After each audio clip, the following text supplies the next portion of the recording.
Hello, it's Marsenget here, bringing another Dragon Ball Z Dokkan battle video, and so today is finally the day. The anniversary battle special event is coming out tonight.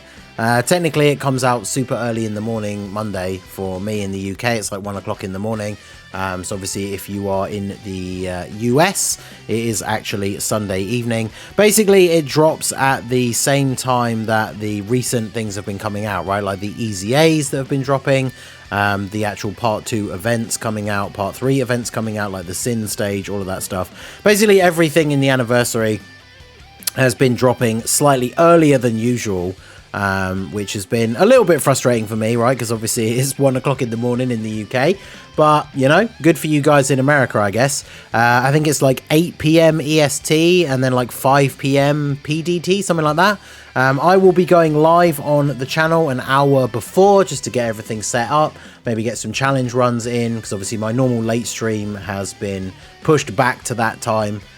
So that I can be up late to do the live stream. So make sure you come and check it out live. It should be quite interesting. We're going to get some good rewards out of this. So I know a lot of people have been very much looking forward to this, because for a lot of people, one of the hypest things about the anniversary, for those who weren't super hyped about like the LR picks for the headline units, a lot of people were very hyped about the 5-year fusion EZAs. And this event obviously is giving a buff to them as well. So it's interesting because, of course, this is the last event of the anniversary. Once this has come out, the anniversary is basically over. And looking at the timeline from last year, we go straight into the next celebration. Like literally in the next day or so, we will probably see a teaser in the news for the next upcoming Dokkan Fest, which should be Kale, as long as we're following the same schedule. I think it's very unlikely that they swap like Kale and Turles, for example, so it should be Kale. But yeah, this is the anniversary basically coming to a close. So I hope you guys have all enjoyed it. I did make a video yesterday. I put a post up on Twitter asking people for their feedback about the anniversary, whether you enjoyed it or not. Hopefully you guys saw that video. If you didn't see it, check it out, and obviously let me know in the comment section over there how you enjoyed the anniversary. And yeah, we'll go into this now here. I did a proper breakdown video on this a little while ago. It was mainly just talking about the event coming out, talking about the ORBS that we can get. So just to run through it again here a little bit. We are getting 8 stages, and each stage you fight against the anniversary headline units from the various anniversaries, right? That's why there are 8 stages. Each stage, when beaten for the first time, just like any normal event, gives you 1 stone. And then there are a whole bunch of missions, as you can see, and each one of them is giving 8 stones, except for the final 2, where you have to fight 2 different enemies, right? If you go one route for the year 7, you fight the gods, another route you fight the Super Saiyan 4s, and then same for the 8th year, one route you fight the Buu duo, and then one route you fight the GT duo. So you do need to do the last 2 stages twice, but once you've done all of these missions, you do get in total, with the ones for clearing the stage for the first time, 88 stones. So obviously for those of you who are hoping to maybe get one last shot at pulling the actual LRs, of course the 3+1 on the carnival banners are still live. I'm actually just bringing them up here to check. This video will be coming out probably about an hour after I've recorded it, so if you're watching it straight away, we still have 2 days at least, right, while the 3+1 is still on the part 2 carnival banners. So those 88 stones will potentially help some people to finish out a 3+1 rotation, which is definitely very, very good. So the stones are obviously just one part of it. The other big thing is the skill orbs. Now, we talked about this in the previous video. These skill orbs are the best skill orbs you can get, right? Like in the game at the moment, there is no way to get level 8 bronze defense skill orbs, and that's what these are. So just to clarify again, if you didn't see the previous video, these orbs that you get for completing the missions are only equipable to the units that you fight, right? The actual bosses. You can see here all the images. So stage 1, you fight Janemba and Gogeta, because they were the first anniversary units all those years ago. And when you beat the missions, you get a bronze level 8 skill orb, where you get 2. One that can only be used on Int Janemba, and one that can only be used on STR Gogeta.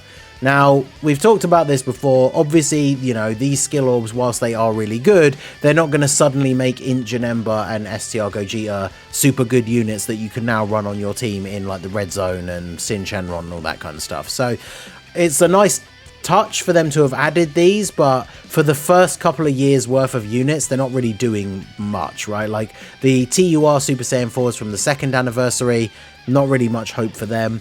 The 3-year LRs, in some events, you can kind of get away with running them. Like the free heal on turn 6 is nice. I mean, once the Int Vegito comes out, he can still be pretty decent. So skill orbs for him is kind of cool, although the events you're going to potentially use them in are certainly very limited.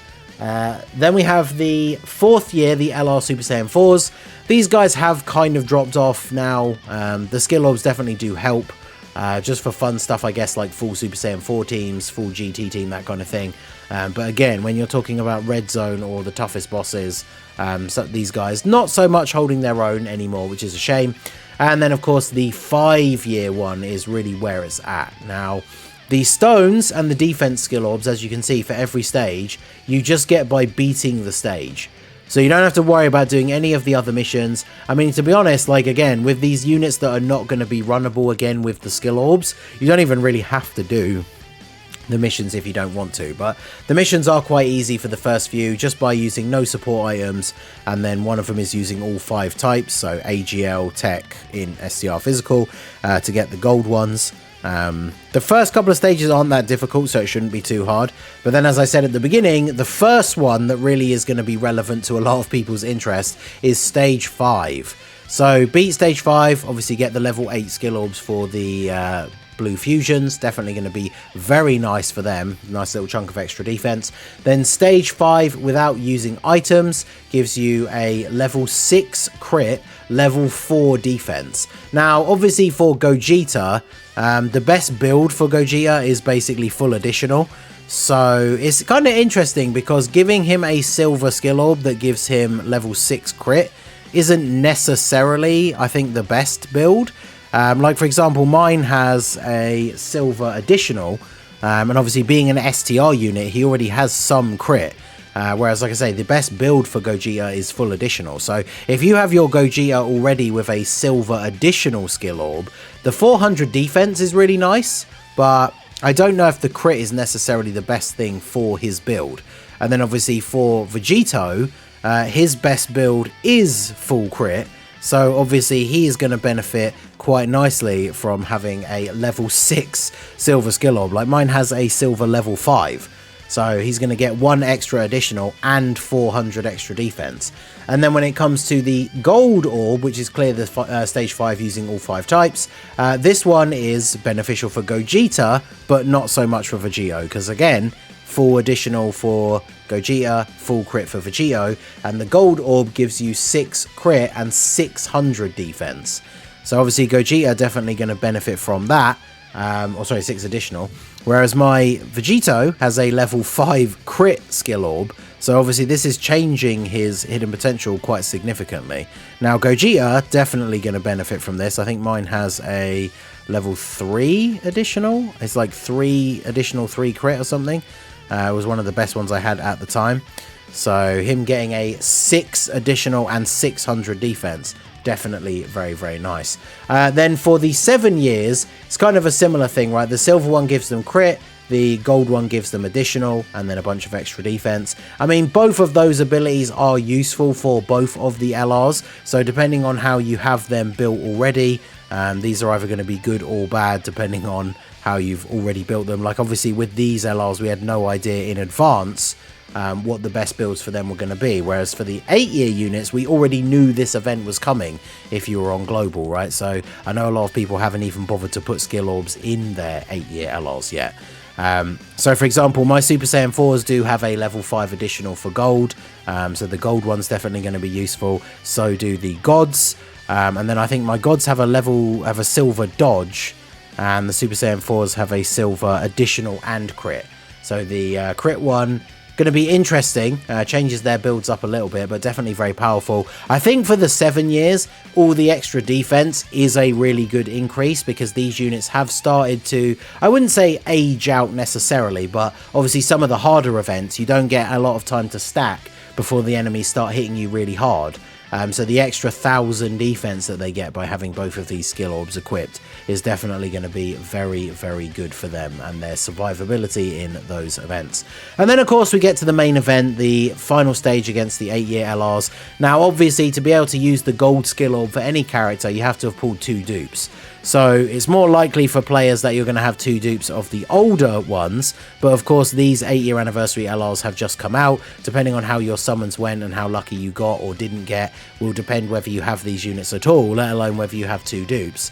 But the bronze orb again is giving 800 defense. Then we have the silver orb, gives level 4 crit and level 4 additional. And then the gold one gives level 5 crit and level 5 additional. And the best build for both the anniversary LRs this year is full crit with then all the rest in additional, essentially, right? So you want as much crit as you can while giving them a bit of additional so they can build up early on. And so yeah, both of these, if you're able to equip the silver and the gold skill orb, you're getting an extra 9 crit and 9 additional, which obviously is very, very good. I'm one of the people, I did not put skill orbs into my units yet. Technically you could have put EX skill orbs in because then when you replace them you get them back, but for example my Boo duo has 8 additional and 15 crit. And then the GT duo, obviously the numbers are slightly different because one's physical and gets additional and then one's STR and gets crit.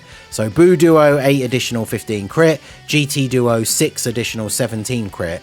And so those are both going to go up by 9 thanks to these skill orbs. So the GT duo are going to have 15 additional 26 crit, which is pretty crazy. Plus they do also both have level 3 dodge because I am a level 3 dodge advocate.